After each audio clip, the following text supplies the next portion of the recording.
بسم اللہ الرحمن الرحیم الحمد للہ رب العالمین والصلاة والسلام علی رسول الکریم محمد وعلی آلہ واصحابہ اجمعین ومن تبعهم بإحسان الى یوم الدین اما بعد۔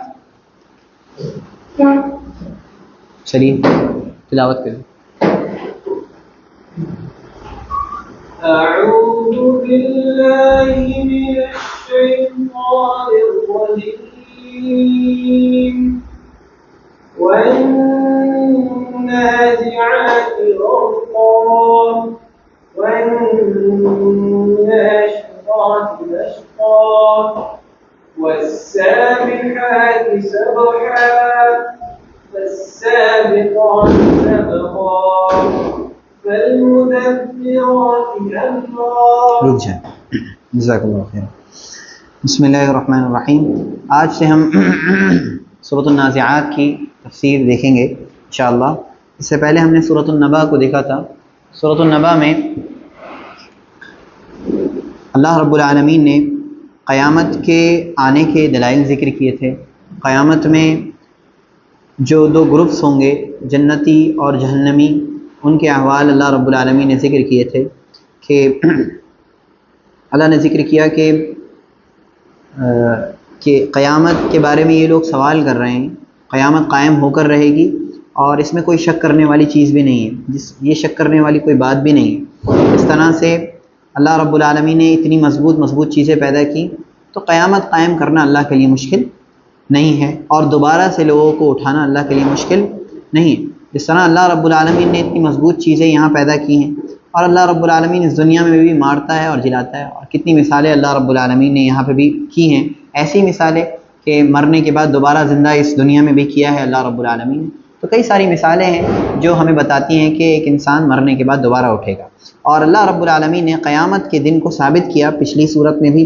اس سورہ میں اللہ رب العالمین انہی سختیوں کے بارے میں ذکر کر رہا ہے جو سختیاں قیامت کے موقع پر ہوں گی یا موت کے موقع پر ہوں گی۔ ان سختیوں کو احساس دلاتے، ان سختیوں کا احساس دلا کر اللہ رب العالمین جزا اور بعث پر لوگوں کے ایمان کو مضبوط کرنا چاہتا ہے، یا لوگوں کو ایمان والا اللہ رب العالمین بنانا چاہتا ہے کہ ایک انسان ان چیزوں کو پڑھے سمجھے اور اللہ رب العالمین کی آخرت پر، جو اللہ نے آخرت کا دن تیار کیا ہے، اس پر ایمان لے آئے، مرنے پر ایمان لے آئے۔ اللہ رب العالمین نے اس سورہ میں اس سورہ کا اصل مقصد یہ ہے۔ شروع کرتے ہیں۔ اعوذ باللہ من الشیطان الرجیم، بسم اللہ الرحمن الرحیم۔ والنازعات غرقا۔ والنازعات، سب سے پہلے الفاظ کو دیکھتے ہیں۔ اللہ نے فرمایا والنازعات، واو یہاں قسم کے میننگ میں ہے، واو مطلب قسم ہے۔ النازعات کھینچنے والیوں کی، اور یہاں پر فیمیل کا لفظ یوز کیا گیا ہے، غرقا ڈوب کر۔ حالانکہ نازعات سے یہاں مراد فرشتے ہیں، چونکہ فرشتوں کے لاسٹ میں الملائکہ، عربی زبان میں فرشتوں کو الملائکہ بولتے ہیں، اور الملائکہ کے لاسٹ میں بولتا ہے، اس لیے یہ فیمیل یوز ہوتا ہے۔ لیکن جب ہم فرشتوں کی بات کرتے ہیں تو فرشتے کیا ہیں ہم نہیں جانتے، لیکن فرشتے اللہ رب العالمین کی بنائی ہوئی مخلوق ہیں، اور قرآن کریم میں جس طرح سے انہیں استعمال کیا گیا ہم اس پر ایمان رکھتے ہیں۔ اللہ رب العالمین نے فرمایا والنازعات، نازعات اچھے سے کھینچنے والے، غرقا ڈوب کر، واو قسم، اور یا کہہ سکتے ہیں قسم ہے ڈوب کر اچھے سے کھینچنے والے فرشتوں کی، ڈوب کر اچھے سے کھینچنے والے یا سختی سے کھینچنے والے فرشتوں کی۔ یہاں پر اگر ہم تھوڑی سی تفصیل دیکھیں، قرآن کریم میں اللہ رب العالمین کچھ چیزوں کی قسم کھاتا ہے۔ اللہ رب العالمین جن چیزوں کی قسم کھاتا ہے، یا تو وہ چیزیں اپنی ذات میں عظیم ہوتی ہیں، ان کی شان بڑی ہوتی ہے، ہاں ان کی شان زیادہ ہوتی ہے، اس لیے اللہ رب العالمین ان کی شان کو، ان کے مقام کو ذکر کرتے ہوئے قسم کھاتا ہے، یا کوئی اور دوسرا مقصد ہوتا ہے۔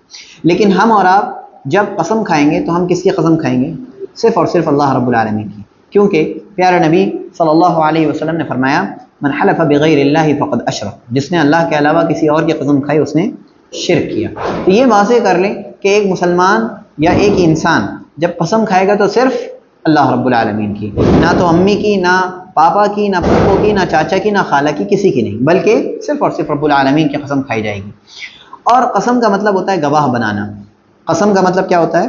گواہ بنانا، میں انہیں گواہ بنا رہا ہوں. تو ایک انسان سب سے بڑا گواہ کس کو بنائے اس معاملے پر؟ اللہ رب العالمین کو گواہ بنائے، جو اللہ رب العالمین ہر معاملے کو دیکھ رہا ہے کہ میں قسم کھاتا ہوں، یعنی میں اللہ کو گواہ مانتا ہوں، یہ جو کام کیا ہے میں نے صحیح کیا وغیرہ وغیرہ. اللہ رب العالمین کسی بھی چیز کی قسم کھاتا ہے، لیکن اللہ رب العالمین کسی ایسی چیز کی قسم نہیں کھاتا ہے جو معمولی سی ہو، بلکہ ایسی چیز کی قسم کھاتا ہے جس کا ایک مقام ہو، جس کی ایک شان ہو. تو یہاں اللہ رب العالمین نے فرشتوں کی قسم کھائی ہے. اور کون سے فرشتے؟ النازعات غرقا، جو فرشتے ڈوب کر کھینچ نکالتے ہیں. کیا نکالتے ہیں اسے ہم سمجھتے ہیں. قرآن کریم کی یہ جو آیت ہے اور اس کے بعد والی جو آیت ہے، ان دونوں کا تعلق روح سے ہے. روح سے، ایک انسان کے جسم میں اللہ رب العالمین نے جو روح پیدا کی ہے، یعنی جو روح ڈالی ہے، یہ روح کب ڈلتی ہے؟ جب ایک انسان ماں کے پیٹ میں ہوتا ہے اور 4 مہینے ہو جاتے ہیں، تقریباً 4 مہینے بیت جاتے ہیں. اس سلسلے میں ایک حدیث ملتی ہے کہ بے شک تم میں سے ہر ایک اپنے ماں کے بطن میں اکٹھا کیا جاتا ہے، جمع کیا جاتا ہے 40 دن نطفے کی شکل میں، پھر وہ علقہ بنتا ہے، پھر وہ مضغہ بنتا ہے، پھر اس کے بعد ایک فرشتہ آتا ہے، وہ اس میں روح پھونکتا ہے اور اسے 4 کلمے کا حکم دیا جاتا ہے. اس کا رزق لکھ دیا جاتا ہے، اس کی موت لکھ دی جاتی ہے، اس کا عمل لکھ دیا جاتا ہے، اور یہ لکھ دیا جاتا ہے کہ یہ اچھا ہوگا یا برا ہوگا. یہ ساری چیزیں کیا کر دی جاتی ہیں؟ ایک انسان جب ماں کے پیٹ میں ہوتا ہے، ماں کے رحم میں ہوتا ہے، تب یہ ساری چیزیں لکھ دی جاتی ہیں. 120 دن جسے ہم کہہ سکتے ہیں 4 مہینے. اس کے بعد روح پھونکی جاتی ہے. اسی روح کا یہاں پر ذکر ہے کہ اللہ رب العالمین نے کہا کہ ڈوب کر جان نکالنے والے فرشتوں کی قسم. اب یہاں سے سمجھ میں آتا ہے کہ ڈوب کر اچھے سے سختی کے ساتھ جان نکالنے والے فرشتوں کی اللہ رب العالمین یہاں پر قسم اٹھا رہا ہے کہ ایسے فرشتے جو ڈوب کر جان نکالتے ہیں. کن کی جان نکالتے ہیں؟ ایک سوال ہے. کن کی جان نکالتے ہیں؟ یہ ایک سوال ہے، یہاں پر ذکر نہیں. اللہ رب العالمین نے بس اس طرح سے ذکر کیا ہے کہ یہ فرشتے ایسے ہی جو ڈوب کر جان نکالتے ہیں. کن کی؟ کفار کی. کن کی؟ کفار کی. یعنی کفار جو نان مسلم ہوتے ہیں، وہ لوگ جن تک دعوت پہنچ گئی اور انہوں نے اللہ رب العالمین کے دین کو قبول نہیں کیا، انکار کیا، اور یہ ساری چیزیں کرنے کے بعد جب ان کے پاس فرشتہ آتا ہے تو پھر فرشتہ کہتا ہے ان سے کہ اے خبیث نفس، اے خبیث جان، نکل اللہ رب العالمین کے غصے اور ناراضگی کی طرف. ایک روایت میں باقاعدہ ذکر ہے، اسی طرح کے الفاظ ہیں کہ نکل اللہ کی ناراضگی اور اللہ کے غصے کی طرف. تو وہ سمجھ جاتا ہے کہ میرا کیا حال ہونے والا ہے، میرا کیا حال ہونے والا ہے، وہ سمجھ جاتا ہے. تو اس کی روح نکلنا نہیں چاہتی. تو اللہ رب العالمین نے کہا ڈوب کر جان نکالنے والے، کھینچ کر فرشتوں کے قسم. یعنی ایسے فرشتے جو ڈوب جاتے ہیں اندر سے، اور چونکہ جس جگہ پر روح ہوتی ہے وہاں سے نکالنے کے لیے تیار ہو جاتے ہیں. تو ایک انسان جو کافر ہوتا ہے، جب وہ اپنے روح نکلنے کے معاملے کو دیکھ لیتا ہے یا پھر فرشتے کو دیکھ لیتا ہے، تو وہ سمجھ جاتا ہے میرا کیا معاملہ ہونے والا ہے. تو معاملہ ایسا ہی ہے کہ پھر جب وہ دیکھ لیتا ہے کہ اب میرے ساتھ کیا معاملہ ہونے والا ہوتا ہے، تو پھر وہ بچتا ہے، وہ نکلنا نہیں چاہتے. تو وہ روح جب نکلنا نہیں چاہتی ہے، پھر اس کے ساتھ سختی کی جاتی ہے. یہی اللہ رب العالمین نے یہاں پر ذکر کیا ہے کہ قسم ہے ان فرشتوں کی جو ڈوب کر سختی کے ساتھ جان نکال دیتے ہیں. اس کے بعد اگلی آیت ہے وَالنَّاشِطَاتِ نَشْطًا. ناشطات، نشط کھولنے کو بولتے ہیں. نشطہ اچھے سے، جب کوئی چیز، کوئی ورڈ ڈبل آ جاتا ہے تو اس کا مطلب اس میں تاکید پیدا کرنا ہو. وَالنَّاشِطَاتِ نَشْطًا، واو قسم کے میننگ میں ہے. قسم ہے ناشطات نشطا، آسانی کے ساتھ کھولنے والے فرشتوں کی. کیا مطلب؟ آسانی کے ساتھ جان نکالنے والے فرشتوں کی قسم. ڈوب کر سختی سے جان نکالنے والے فرشتوں کی قسم، آسانی کے ساتھ، سہولت کے ساتھ جان نکالنے والے فرشتوں کی قسم.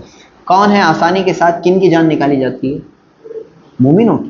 جو مسلمان ہوتا ہے، جو ایمان والا ہوتا ہے، جس نے اپنی زندگی میں شرک نہیں کیا ہوتا ہے، جس نے اپنی زندگی میں اپنے ایمان میں شرک کی ملاوٹ نہیں کی ہوتی ہے، ہاں، ان کی جان کیسے نکلتی ہے؟ بہت آسانی کے ساتھ. کہ وہ فرشتہ آتا ہے، وہ کہتا ہے یا ایتھا النفس المطمئنہ، اے مطمئن جان، ارجعی، آ جاؤ، واپس آ جاؤ، الی ربک راضیۃ مرضیہ. ہاں، یہ وہ شخص ہوتا ہے کہ اسے طیب جان کہا جاتا ہے. اور وہ جان جو ہوتی ہے وہ کون سی ہوتی ہے؟ خبیث جان ہوتی ہے. یہ طیب جان ہے، پاکیزہ نفس ہوتا ہے کہ اسے ایک پاکیزہ چیز میں لٹایا جاتا ہے اور ساری چیزیں کی جاتی ہیں. وَالنَّاشِطَاتِ نَشْطًا، قسم ہے ایسے فرشتوں کی جو آسانی کے ساتھ ایسے فرشتوں کی جو آسانی کے ساتھ روح کو نکال لیتے ہیں. تو یہ مومن کی روح آسانی کے ساتھ نکالی جاتی ہے.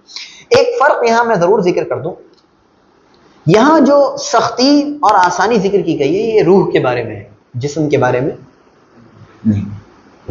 یہ روح کے بارے میں ہے، جسم کے بارے میں نہیں ہے۔ جسم سختی برداشت کرتا ہے، چاہے کافر کا ہو چاہے مومن کا ہو۔ خود نبی کریم صلی اللہ علیہ وسلم موت کی سختی سے نہیں بچ پائے، تو موت کی سختیاں، بے ہوشیاں بہت سخت ہوتی ہیں، بڑا معاملہ سخت ہوتا ہے۔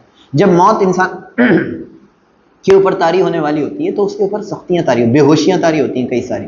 نبی کریم صلی اللہ علیہ وسلم کی جب بے ہوشیاں دیکھی گئیں، اس طرح کی حالت دیکھی گئی، تو صحابہ نے کہا کہ بھائی بس، ہم سمجھ گئے کہ جب ان کی ذات جو سب سے زیادہ افضل ہے، ان پر سختیاں ہو سکتی ہیں تو ہم کون ہیں؟ ہاں، ہم بچنے والے نہیں۔ تو موت کی سختیاں ہیں۔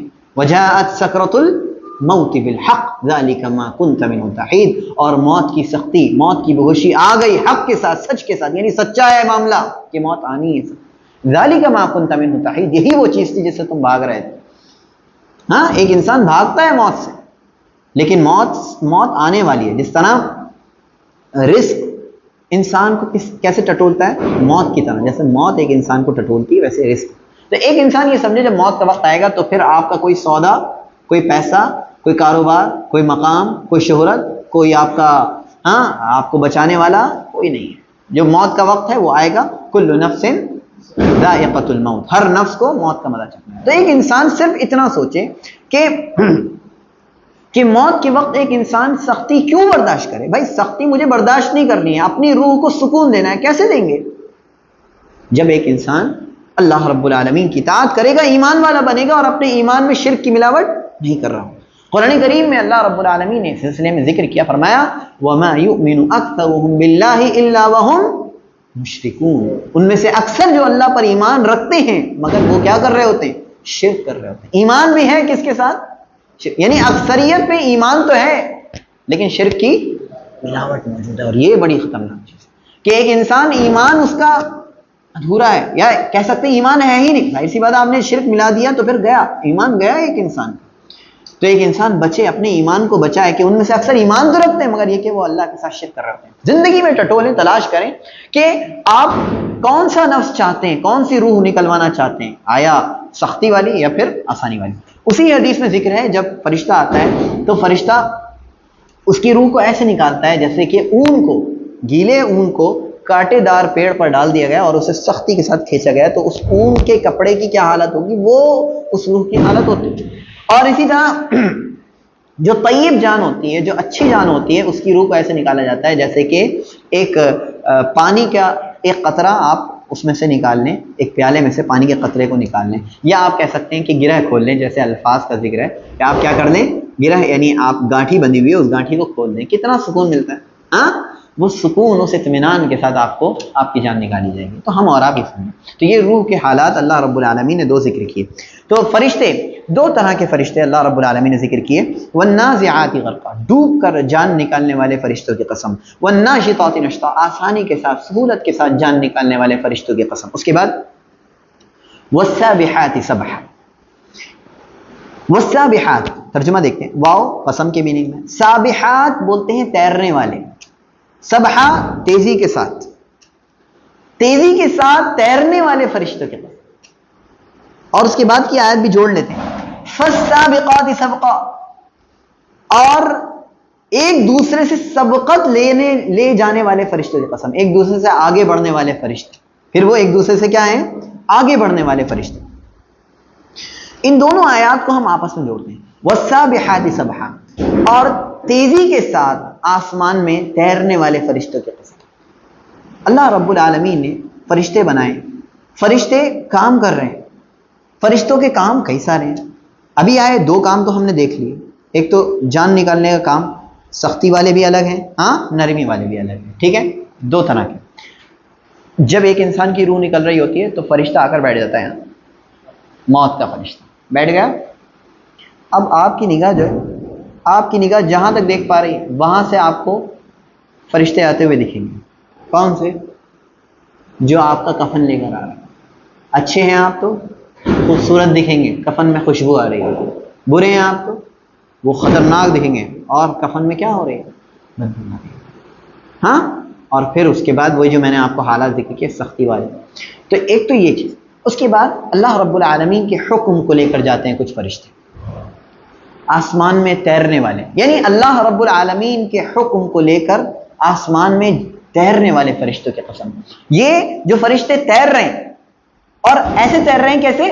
تیزی کے ساتھ، سبحن، تیزی کے ساتھ تیر رہے ہیں، فالسابقات سبقا، اور جلدی سے اللہ رب العالمین کے کام میں آگے بڑھنے کی کوشش کر رہے ہیں، ایک دوسرے سے آگے بڑھنے والے ہیں، وہ ایک دوسرے سے آگے نکلنے کی کوشش کر رہے ہیں، نہیں میں پہلے کر رہا ہوں۔ اللہ رب العالمین نے فرشتوں کا ذکر کیا، فرمایا لا یعصون اللہ ما امرهم ویفعلون ما یؤمرون، کہ یہ ایسے ہوتے ہیں، فرشتے کون ہوتے ہیں؟ یہ ایسے ہوتے ہیں اللہ نے جو انہیں حکم دیا ہے کبھی نافرمانی نہیں کرتے، اور ویفعلون ما یؤمرون، اور وہ کرتے ہیں جس کا انہیں حکم دیا جاتا ہے، یعنی ذرہ برابر بھی اس میں کمی نہیں کرتے، یعنی وہ انسانوں کی طرح نہیں ہے کہ وہ اس کمی میں کوتاہی، اس میں کوئی کمی کریں یا کوتاہی کریں، یا جنوں کی طرح نہیں، وہ فرشتے ہیں جو بالکل کوتاہی نہیں کرتے۔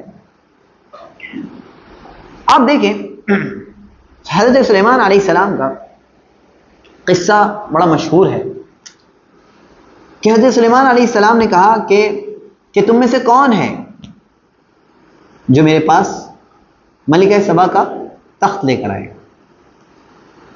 تو قال عفریت من الجن انا آتیک بہ قبل ان تقوم من مقامک، کہ جنوں میں سے عفریت جن جو تھا، کہا جاتا ہے کہ یہ جنوں میں سب سے مضبوط، سب سے بڑا جن ہے، اس نے کہا کہ میں آپ کے اس جگہ سے کھڑے ہونے سے پہلے آپ کے پاس تخت لے آؤں، وَإِنِّي عَلَيْهِ لَقَوِيٌّ أَمِينٌ، اور میں اس پر طاقت بھی رکھتا ہوں اور میں امانت دار بھی ہوں۔ پھر ایک شخص قال الذي عنده علم من الكتاب، اور وہ شخص جس کے پاس کتاب کا علم تھا، اختلاف ہے کون تھا وہ، بعض کہتے ہیں اس سے مراد کون ہے؟ فرشتہ۔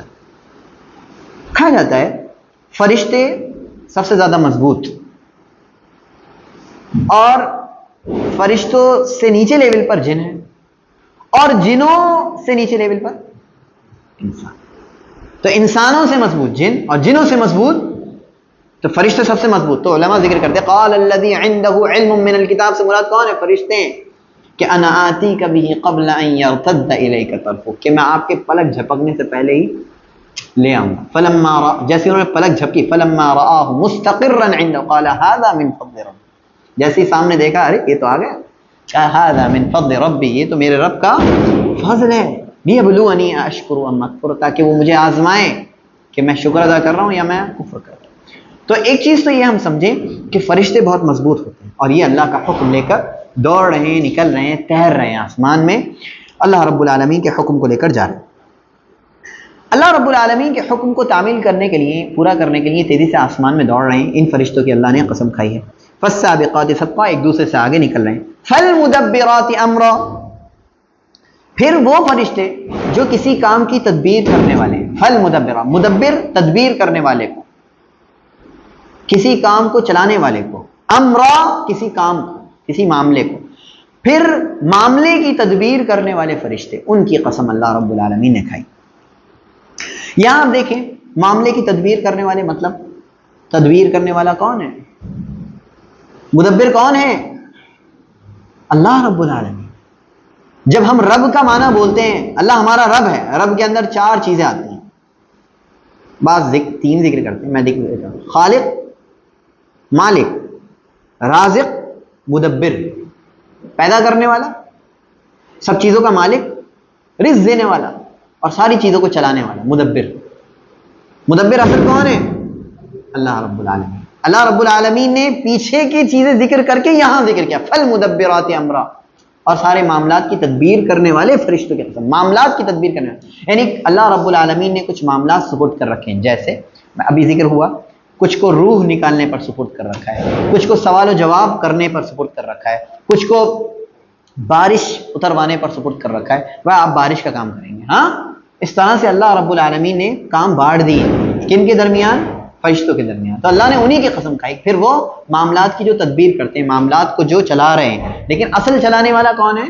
اللہ رب العالمین۔ اللہ رب العالمین نے کچھ ذمہ داریاں دے دی ہیں، جیسے ہم بندوں کو کچھ ذمہ داریاں دی ہیں کہ ہم بندوں کے کچھ حق ادا کریں، ذمہ داری دی ہے۔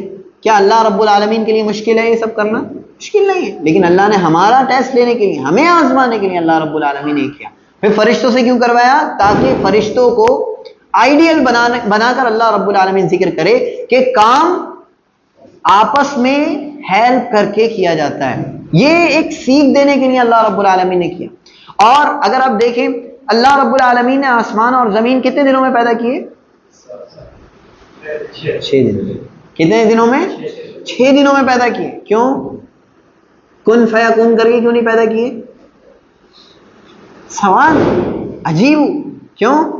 ایک چیز دینے کے لیے، ایک سیکھ دینے کے لیے. علماء ذکر کرتے ہیں سیکھ کیا دی ہمیں کہ کام کیسے ہوتے ہیں، دھیرے دھیرے کر کے. ہاں، اور اس سے کام میں خوبصورتی پیدا ہوتی ہے. ہاں، اچانک والے ہم لوگ ہیں، اچانک سے مالدار بن جائیں کہ رات میں سوئے اور صبح اٹھے تو بس اسے بس وہ قصے کہانیاں جب چل رہی ہوتی ہیں تو کینسر تھا، یوں سوئے اٹھے کینسر ختم. اس طرح کی چیزیں بیان کرنا اور پھر اس طرح سے پھر اس پر صحیح کہہ رہے ہیں آپ، میریکلس. ہاں، یہ سب میریکلس ٹھیک ہے، میریکلس ہوتے ہیں، لیکن وہ میریکلس جو صحیح ہیں اور جو کسی صحیح انسان پر ہو رہا ہے. ایسے نہیں آپ نے کسی کو من مرضی ولی بنا دیا اور پھر اس کے بعد میریکلس آپ اس پر کروا رہے ہیں. وہ میریکلس کر رہے ہیں، ان کے اندر طاقت آ گئی کہ وہ میریکلس کر رہے ہیں. یاد رکھیں جو میریکل کرتا ہے وہ خود نہیں پتا ہوتا ہے، اس کے ساتھ ہو رہی ہوتی ہیں وہ چیزیں. یہ ہو سکتا ہے لیکن اسے نہیں پتا ہوتا کہ میں کر رہا ہوں. کوئی طاقت نہیں رکھتا، نہ معجزے کی نہ کرامت کی. معجزہ اور کرامت پر خود ولی بھی طاقت نہیں رکھتا کہ ولی نے یوں ہاتھ دیا وہ اوپر چڑھ گیا آسمان میں، وہ جا رہا ہے تیرتا ہوا جا رہا ہے. ایسا کچھ نہیں ہوتا، نعوذ باللہ من ذالک.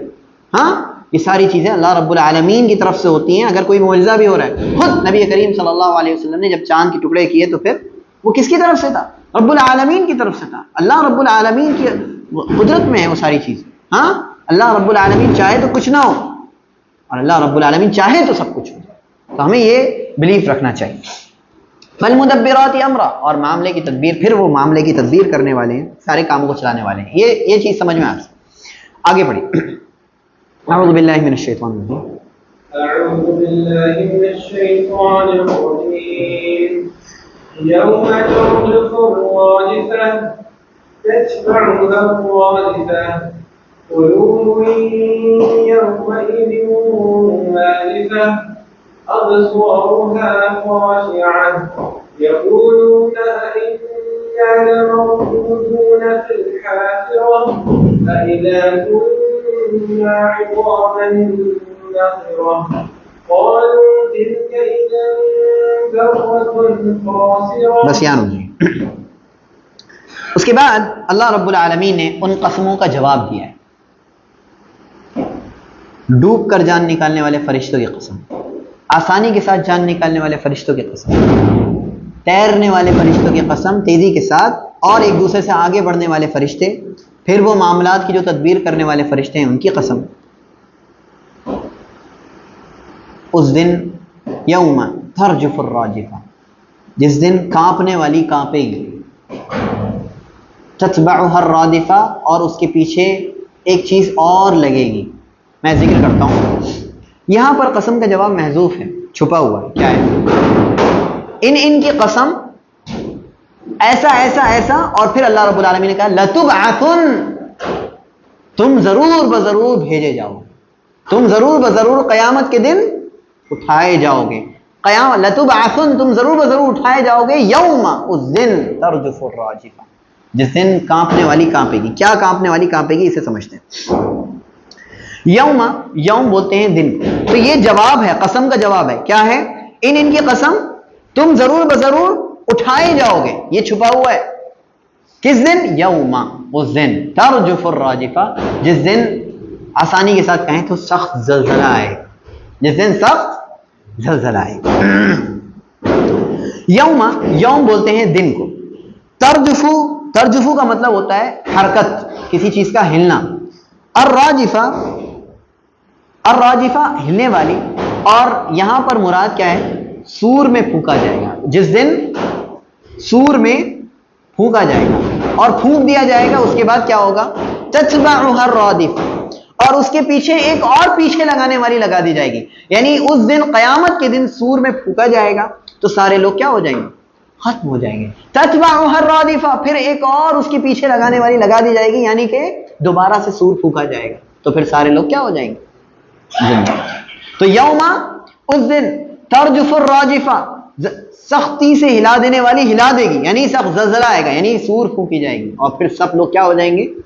ختم ہو جائیں گے. تتبعها اس کے پیچھے لگے گی، الرادفہ پیچھے لگنے والی، یعنی فوراً اس کے بعد ہو گئے، اس کے فوراً بعد کیا ہوگا، ایک اور سور پھونکی جائے گی جس سے سارے لوگ کیا ہو جائیں گے. تو یہاں دو سور پھونکنے کا ذکر ہے، یوم ترجف الراجفہ تتبعها الرادفہ. اس کے بعد جس دن سور میں پھونکا جائے گا اس کے بعد ایک اور سور پھونکی جائے گی. قلوب، اللہ رب العالمین نے کہا قلوب یومئذ، قلوب یومئذ واجفہ. قلوب قلب دل کو بولتے ہیں، قلوب دلوں کو بولتے ہیں. یومئذ اس دن، واجفہ ڈرے ہوئے ہوں گے، یا پھر کہہ سکتے ہیں دھڑکنے والے ہوں گے. وجف بھی کانپنے کو بولتے ہیں. قلوب اس دن دل، واجفہ دھڑکنے والے ہوں گے، یعنی تیزی سے دھڑک رہے ہوں گے. پریشان کی میننگ میں ایک طرح سے آپ سمجھ لیں کہ قیامت کے روز کچھ لوگوں کے دل پریشان ہوں گے. یعنی یہاں سے اللہ رب العالمین نے دو گروپ تقسیم کر دیے کہ قیامت کے دن لوگ دو طرح کے ہوں گے. جب سور پھونکی جائے گی، پہلی سور پھونکی جائے گی تو سب ختم ہو جائے گی، دوبارہ سور پھونکی جائے گی تو سب زندہ ہوں گے. تو پھر اس میں پھر دو طرح کے لوگ ہوں گے. ایک وہ ہوں گے جو کانپ رہے ہوں، جو پریشان ہوں، جن کے دل تیزی سے دھڑک. آپ کو کبھی ڈر لگے کیا ہوتا ہے؟ پھر دل تیزی سے دھڑک رہا ہوتا ہے، آپ کہہ رہے ہیں کیا کروں گا. بس قلوب کچھ دل یومئذ اس دن واجفہ تیزی سے دھڑکنے والے ہوں. دھڑکنے والے کا مطلب یہ کانپ رہے ہوں گے، پریشان ہوں گے. ابصارها خاشعہ، اور ان کی نگاہیں جھکی ہوئی ہوں گی، یعنی وہ اتنا پریشان ہوں گے کہ کچھ دیکھ بھی نہیں پا رہے ہوں گے، کسی کو دیکھ لیں، کسی سے بات کر لیں اتنی. اور دوسرا معنی یہ کہ وہ انہوں نے جو اعمال کیے ہوں گے یا جو ذلت انہیں ملنے والی ہوگی، اس ذلت کی وجہ سے وہ اپنی نگاہوں کو جھکائے ہوں گے. ظاہر سی بات ہے جب آپ برے اعمال کر کے آتے ہیں، بد اعمالیاں کر کے آتے ہیں، تو پھر آپ کا دل نہیں کرتا کہ آپ کی اس بد اعمالی کو کوئی جان لے. ہاں، تو اس دن نگاہیں کیا ہوئی ہوں گی؟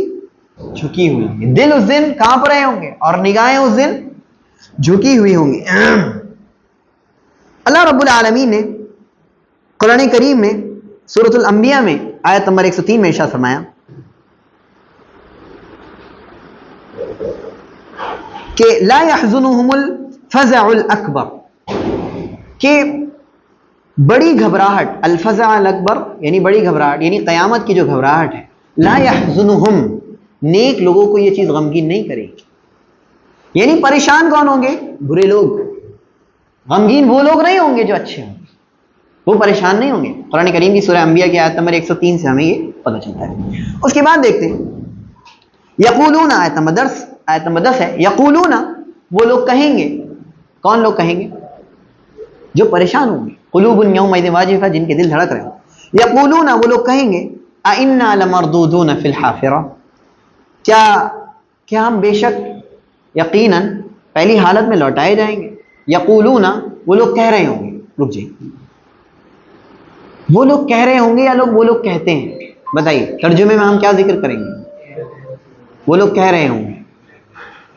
ہاں، وہ لوگ کہتے ہیں انا لمردودون فی الحافرہ، کیا ہم پہلی حالت میں لوٹائے جائیں گے. کیا مطلب؟ ہاں، ویری گڈ. یہاں پر اس دن کے قول کا ذکر نہیں کیا جا رہا ہے، یہاں پر آج کے قول کا ذکر کیا جا رہا ہے، جیسے آج کل ہمارے معاشرے کے بہت سے لوگوں کا حال ہے. یقولون وہ لوگ کہتے ہیں، وہ لوگ کہا کرتے ہیں انا لمردودون فی الحافرہ، کیا ہم لمردودون لوٹائے جائیں گے فی الحافرہ پہلی حالت میں. یعنی اگر ہم مر جائیں گے تو کیا ہم دوبارہ سے اس طرح سے جیسے پہلے تھے ہٹے کٹے، کیا دوبارہ سے اس طرح سے ہو جائیں گے؟ اذا کننا، آگے کیا ہے؟ اذا کننا عظاما نخرہ، کہ جب ہم بالکل بوسیدہ ہڈیوں کی شکل میں ہو جائیں گے، کیا ہم پہلی حالت میں لوٹائے جائیں گے؟ پہلی دوبارہ سے جسم پر چڑھ جائے گا اور پورا لگ جائے گا. ہمیں اس طرح کی کوئی چیز نہیں بتا دی تو ہم نہیں مانتے.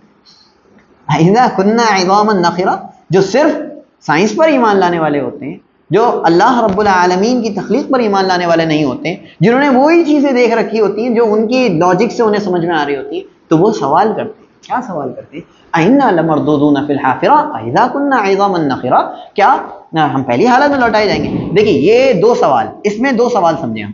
یہ سوال ایک تو انداز پوچھنے کا بھی ہو سکتا ہے اور دوسرا انداز مذاق اڑانے کا بھی ہو سکتا ہے. اور یہاں سوال کیسا ہے؟ مذاق اڑانے والا. اچھا صاحب کیا کہہ رہے ہیں آپ؟ پہلی حالت میں لوٹائے جائیں گے بوسیدہ ہڈیاں ہونے کے بعد. قالوا تلک اذا کرۃ خاسرہ، انہوں نے کہا تب تو یہ بڑا خسارے والا اٹھانا ہوگا، تب تو یہ دوبارہ ہمیں خسارے والا اٹھانا ہوگا، تب تو بڑا نقصان اٹھا لیں گے. ایک طرح سے مذاق. ارے بھائی، ارے میں تو ڈر گیا. وہ کہتے ہیں نا مذاق اڑاتے ہوئے، کبھی آپ کسی سے کہیں بھائی یہ ہوگا، قیامت کا یہ منظر ہوگا اور ایسا ہوگا، ہاں ارے میں تو بڑا ڈر گیا، ارے ٹھیک ہے ارے میں تو مذاق کر رہا تھا، میں تو ان سے کہتا رہتا ہوں اس طرح کی بات. اس طرح سے ہمارے یہاں بھی ایسے ہی ہے، کچھ لبرل قسم کے لوگ، کچھ عجیب قسم کے لوگ اسی طرح کی بات کرتے کیا جاتا ہے. دین کا ذکر کیا جاتا ہے مذاق اڑاتے ہیں. ہاں علم کا ذکر کیا جاتا ہے، نالج کا ذکر کیا جاتا ہے. رے تمہاری تو اپنی کہانیاں ہیں، یہ اولڈ کلاس دین مت فالو کرو، آج کا دین فالو کرو جو آج ضروری ہے. آج ضروری کیا ہے کہ معاشرے میں ایک بڑا نام بنانا اور پھر پورے معاشرے کو سنبھالنا، یہ داری ہے اور اسی چیز کے ذریعے سے ہماری اصل کامیابی ہے. دیکھیے دین میں نماز ہے، بس نماز روزہ کرتے رہو، باقی ساری چیزیں اللہ رب العالمین کرتا ہے. نہیں، یہ غلط بات ہے. دین صرف نماز روزے تک محدود نہیں ہے، دین میں بہت کچھ ہے جو ہمیں کرنا ہے. دین میں نماز بھی ہے، روزہ بھی ہے، لیکن سب سے بڑی چیز کیا ہے کہ آپ اپنے آپ کو برائی سے بچائیں. یہ سب سے بڑی کامیابی ہے، برائی سے بچانا یہ سب سے بڑی کامیابی ہے. نیکی کرنے کے مقابلے میں جس نے اپنے آپ کو برائی سے بچا لیا تو وہ نیکی کرنے پر قادر ہے، لیکن جو اپنے آپ کو برائی سے نہیں بچا پایا تو وہ نیکی تو کر لے گا لیکن اس کی نیکیاں ضائع ہو جائیں گی، برباد ہو جائیں گی. قرآن میں اللہ رب العالمین نے فرمایا فمن زحزح عن النار وادخل الجنة فقد فاز، جو جہنم سے بچا لیا گیا اور جنت میں داخل کر دیا گیا. پہلے کس کا ذکر ہے؟ جہنم سے بچنے کا. وہ کیسے ہوگا؟ ہاں برائیوں سے بچ کے. آپ برائی سے بچیے، نیکی کرنے سے بھی ایک انسان بچے گا جہنم سے، لیکن آپ برائی سے بچیے، اپنے آپ کو بچائیے. اور یہ سب سے مشکل کام ہے، لوگ سب سے مشکل کام نہیں کرتے، سب سے آسان کرنے والا بتا دو مجھے بس. ارے یہ تو چھوٹی چھوٹی چیزیں ہیں، اتنا تو چلتا ہے. یہ چلتا کیا ہے میرے سمجھ میں نہیں آتا کیا چلتا ہے. آج کل ہمارے یہاں گناہ چلتے ہیں، چھوٹا ہے نا چل جائے گا، یہ چلتا نہیں ہے. آپ کو پتا ہے چھوٹے گناہ جمع ہو کر بڑے گناہ کی شکل اختیار کی اور بڑا گناہ بغیر توبہ کے معاف نہیں ہوتا. بڑا گناہ بغیر توبہ کے معاف نہیں ہوتا. چھوٹے گناہ اللہ رب العالمین انہیں دھل دیتا ہے، کیسے وضو کر کے اور نماز ادا کر کے صحیح انداز میں اللہ کے لیے نماز ادا کریں، اچھے سے وضو کریں، 5 وقت کی نماز ادا کریں، تب جا کر یہ ساری چیزیں دھلتی ہیں. لیکن چھوٹے گناہوں کو حقیر نہ سمجھیں. اور جو چھوٹے گناہ کو حقیر سمجھے گا اور کہے گا ارے کوئی مسئلہ نہیں، تو ہو سکتا ہے وہ دین کے دائرے سے باہر نکل جائے. کسی گناہ کو حقیر سمجھنا اور کہنا ارے یہ تو چلتا ہے، اگر یہ کہنا ہو سکتا ہے، بعض علماء ذکر کرتے ہیں وہ دین کے دائرے سے، اسلام کے دائرے سے باہر نکل سکتا ہے. یہ مذاق اڑانا ہے. آپ اللہ کو ناراض کرنے والا ہر عمل برا ہے اور ہر عمل گناہ ہے. اللہ کو ناراض کرنے والا جو بھی عمل کیا جائے. تو یہاں پر بھی کفار کیا کر رہے تھے؟ مذاق اڑا رہے تھے. کیا کہہ رہے تھے؟ یقولون، وہ لوگ کہتے ہیں اِنَّا لَمَرْدُودُونَ فِي الْحَافِرَةِ، کیا ہم پہلی حالت میں لوٹائے جائیں گے؟ اِذَا كُنَّا عِظَامًا نَخِرَةً، کیا جب ہم بوسیدہ مٹی کی شکل میں ہو جائیں گے یا بوسیدہ ہڈیوں کی شکل میں ہو جائیں گے، ہمارے جسم پر کچھ نہیں بچے گا، تو کیا دوبارہ سے گوشت چڑھے گا؟ قالوا تلک اذا کرۃ خاسرہ، تو انہوں نے کہا تلک اذا، تب تو یہ خسارے والا دوبارہ سے اٹھانا ہوگا، تب تو ہم بڑا نقصان اٹھا لیں گے. اس کے بعد قالوا تلک اذا کرۃ خاسرہ.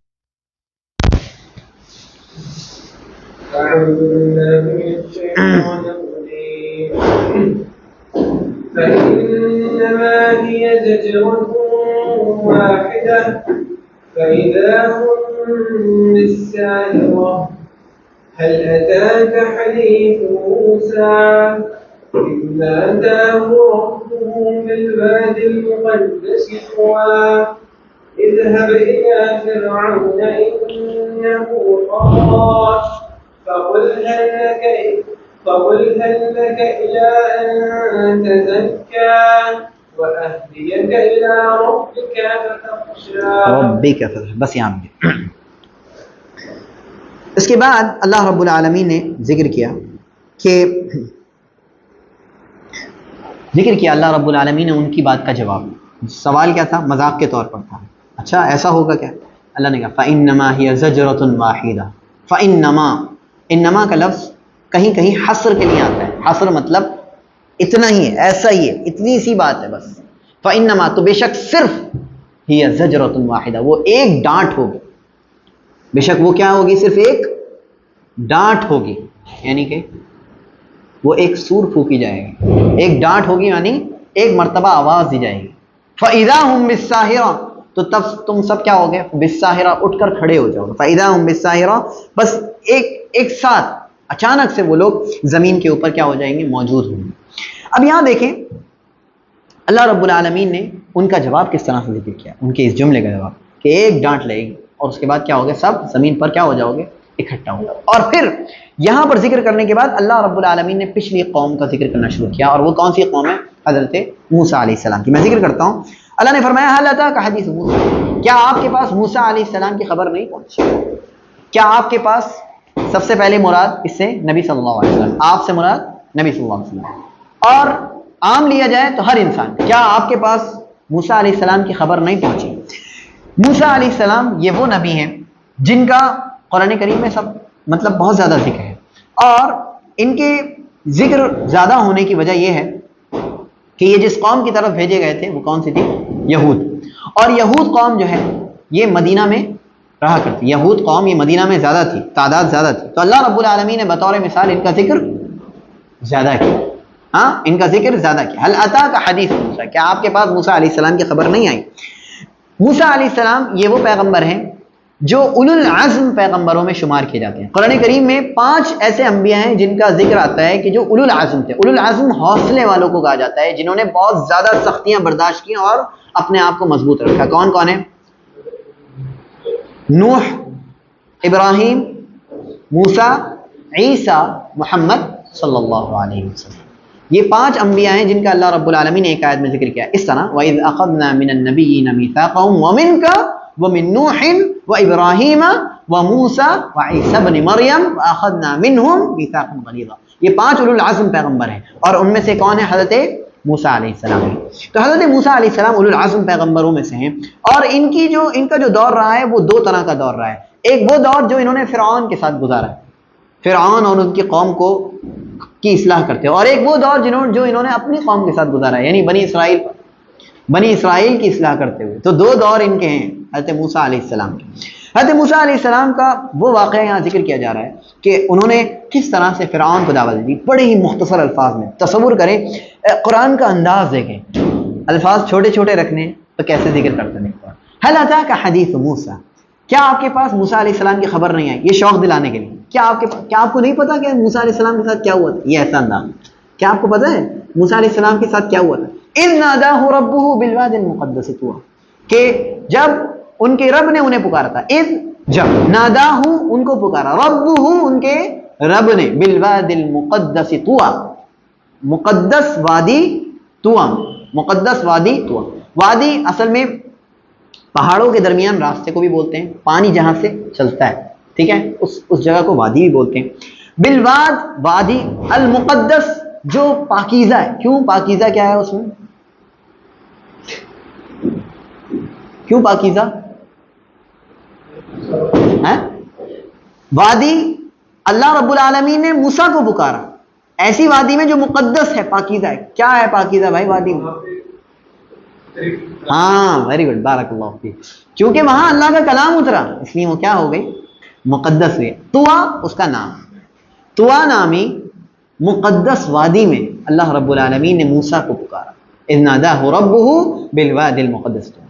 اور پھر اللہ رب العالمین نے انہیں نشانیاں دی، عطا کی، اور کہا اذهب، جاؤ، الی فرعون، کس کے پاس؟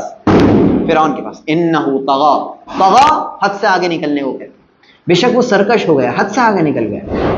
ہر ایک انسان اللہ رب العالمین نے جو اس کی حدود لگا رکھی ہیں، اگر ان کے دائرے سے باہر نکلے گا وہ کیا ہے؟ سرکش ہے. ہاں، اللہ رب العالمین نے جو دائرے بنا رکھے ہیں ان سے آگے نکلنے والا کیا ہے؟ سرکش ہے، حد سے آگے بڑھنے والا ہے. ایک انسان گناہ کر رہا ہے، معاصی کر رہا ہے، ہاں، اللہ رب العالمین کو ناراض کرنے والا کام کر رہا ہے، تنہائی میں کر رہا ہے، لوگوں کے سامنے کر رہا ہے، بد زبانی کر رہا ہے، یہ سب کیا ہے؟ طغیان ہے، سرکشی ہے، حد سے آگے نکلنا ہے. اذهب الى فرعون، فرعون کے پاس جاؤ، انه طغى، وہ کیا ہو چکا ہے؟ سرکش ہو چکا ہے. فقل، پس کہو اس سے کہنا، هل لك الى ان تزكى، کیا آپ کے لیے کوئی معاملہ ہے اس بات کا کہ آپ اپنے آپ کو پاک کر لیں، یعنی آپ اپنے آپ کو صحیح کر لیں. هل لك، کیا آپ کے لیے کوئی گنجائش ہے؟ وَأَهْدِيَكَ إِلَىٰ رَبِّكَ فَتَخْشَىٰ، اور میں آپ کو ہدایت کر رہا ہوں اپنے رب کی طرف، فتخشا، تاکہ آپ کیا، تو آپ ڈر جائیں، اس لیے میں آپ کو رہنمائی کر رہا ہوں. فَأَرَاهُ الْآيَةَ الْكُبْرىٰ، پھر حضرت موسیٰ علیہ السلام نے انہیں سب سے بڑی نشانی دکھائی. فَكَذَّبَ وَعَصَىٰ، تو اس نے کیا کیا؟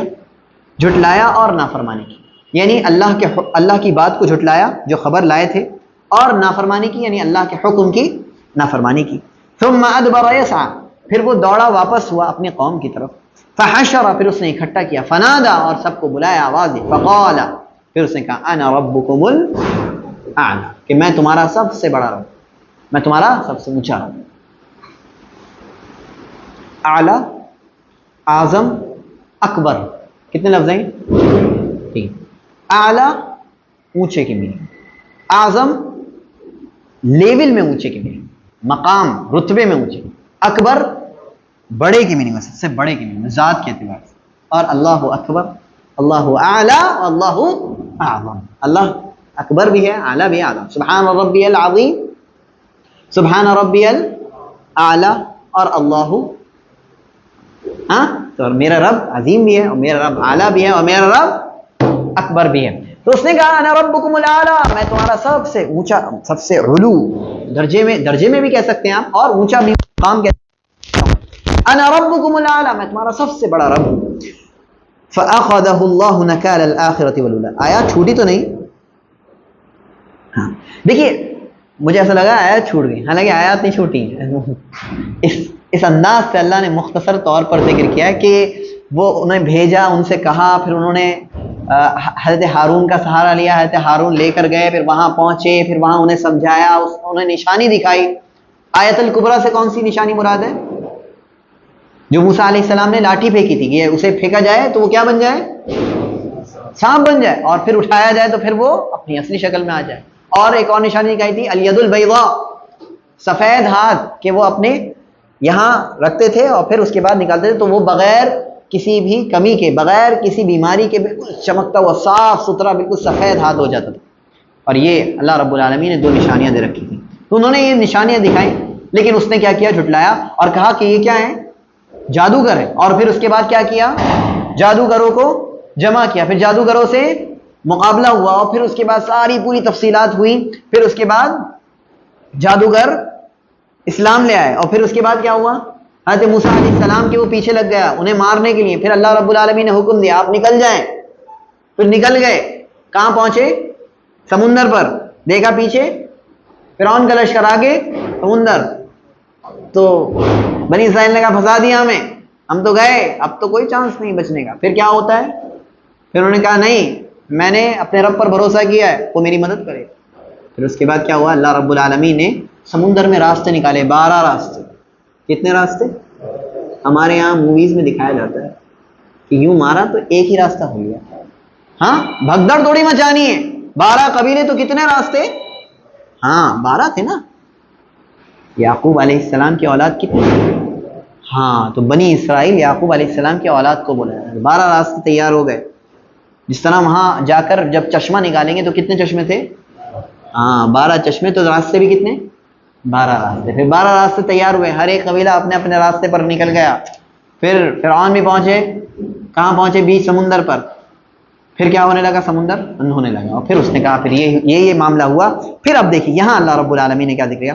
فَأَخَذَهُ اللَّهُ نَكَالَ الْآخِرَةِ وَالْأُولَىٰ، تو اللہ رب العالمین نے اسے آخرت اور دنیا کے عذاب میں کیا کر لیا؟ پکڑ لیا. آخرت کا عذاب کیا ہے؟ وہ آخرت میں جلے گا. اور دنیا کا عذاب کیا ہے؟ اسے دنیا میں اللہ نے ڈبو دیا. یہ دونوں عذاب اللہ رب العالمین نے دیے. إِنَّ فِي ذَلِكَ لَعِبْرَةً لِمَن يَخْشَىٰ، بے شک اس میں نصیحت ہے ان لوگوں کے لیے جو ڈر جائیں، جو خشیت رکھیں. عام لوگوں کے لیے نہیں ہے، اس میں نصیحت ہے ان لوگوں کے لیے جو ڈر جائیں. مطلب جو ڈرتے نہیں ان کے لیے نصیحت ہے؟ ارے بتائیے جلدی سے.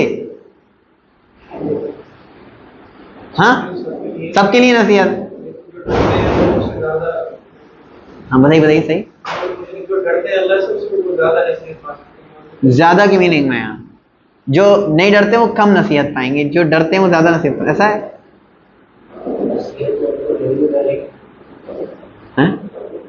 جو نصیحت انہیں دی جائے گی جو ڈریں گے؟ نہیں، ایسا نہیں ہے. جو نہیں ڈرتے انہیں تو نصیحت دی جاتی ہے. ارے بھائی اللہ سے ڈریے، آپ اللہ سے ڈرتے نہیں ہیں.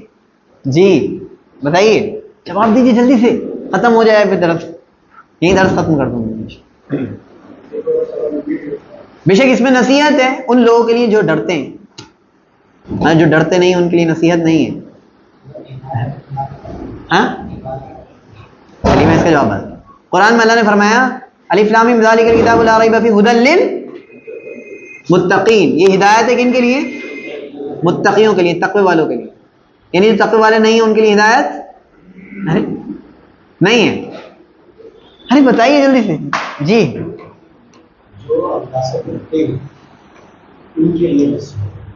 تو جو نہیں ڈرتے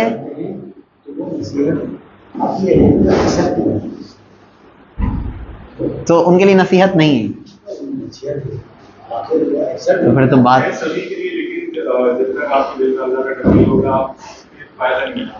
فائدہ نہیں اٹھا پائے. یہ جملہ میں تلاش کر رہا. تو ھدی للمتقین، متقیوں کے لیے ہدایت ہے. یعنی سب سے زیادہ جو فائدہ اٹھائیں گے، اصل جو ہدایت لیں گے، جو فائدہ اٹھانے والے کون ہیں؟ وہ متقین ہیں. اس لیے آپ اللہ نے وہاں ذکر کیا ھدی للمتقین. یہاں پہ بھی ان فی ذلک لعبرہ، اس میں نصیحت تو ہے سب کے لیے. فائدہ کون اٹھائیں گے؟ لمن یخشی، جو اللہ سے ڈرتے ہیں وہ اس نصیحت سے کیا کر لیں گے؟ فائدہ. تو نصیحت سے فائدہ اصل کون اٹھاتے ہیں؟ ہے سب کے لیے نصیحت. فائدہ کون اٹھائے گا؟ فائدہ اٹھانے کے اعتبار سے یہاں ان لوگوں کا ذکر کیا. واضح ہوئی بات؟ واضح ہوئی بات. تو کہیں آپ کے قرآن کریم میں اس طرح سے الفاظ آتے تو اسے کیسے حل کریں گے؟ ہم نے یہ سمجھا کہ ھدی للمتقین وہاں پر ہے. قرآن میں اللہ نے دوسری جگہ ذکر کیا ھدی للناس، ہاں لوگوں کے لیے ہدایت. لیکن وہاں متقیوں کے لیے ذکر کیا. مطلب سب سے زیادہ فائدہ کون اٹھاتے ہیں؟ متقی اٹھاتے ہیں. یہاں نصیحت کہا کہ نصیحت ہے ان لوگوں کے لیے ڈر جائیں. یعنی نصیحت سے اصل جو فائدہ اٹھاتے ہیں وہ کون ہے؟ اللہ سے ڈرنے والے. یہاں تک ہم مکمل کیا ہم نے. یہ آیت نمبر 26 تھی. اللہ رب العالمین سے ہم دعا کریں اللہ رب العالمین ہمیں قیامت کے احوال پر، قیامت کے حالات پر اور قیامت پر اللہ رب العالمین ہمارے ایمان کو مضبوط کرے اور ہم اور آپ کو اتنی زندگی میں محنت کرنے کی توفیق دے کہ ہم اور آپ اپنی اس موت کو یاد رکھیں اور اس کے اعتبار سے ہم محنت کریں، کوشش کریں، تگودو کریں. اللہ رب العالمین کو راضی کرنے والے جتنے اعمال ہوں اللہ ہمیں اسے کرنے کی توفیق دے. اللہ رب العالمین ہمیں جتنے بھی برے اعمال ہیں ان کی شر سے اللہ رب العالمین ہمیں محفوظ رکھے. اللہ رب العالمین ہمیں برائیوں سے محفوظ رکھے. اللہ ہمیں نیکیوں میں بڑھ چڑھ کر حصہ لینے کی توفیق دے. جتنے بھی برے اعمال ہماری زندگیوں میں آ چکے ہیں، شرکیات آ چکے ہیں، بدعات آ چکے ہیں، اللہ ان خرافات سے ہم اور آپ کو بچائے، سیدھی راہ ہمیں دکھائے. اللہ رب العالمین ہماری دعاؤں کو قبول فرما. اقول قولی ھذا استغفر اللہ لی ولکم ولسائر المسلمین والحمد للہ رب العالمین.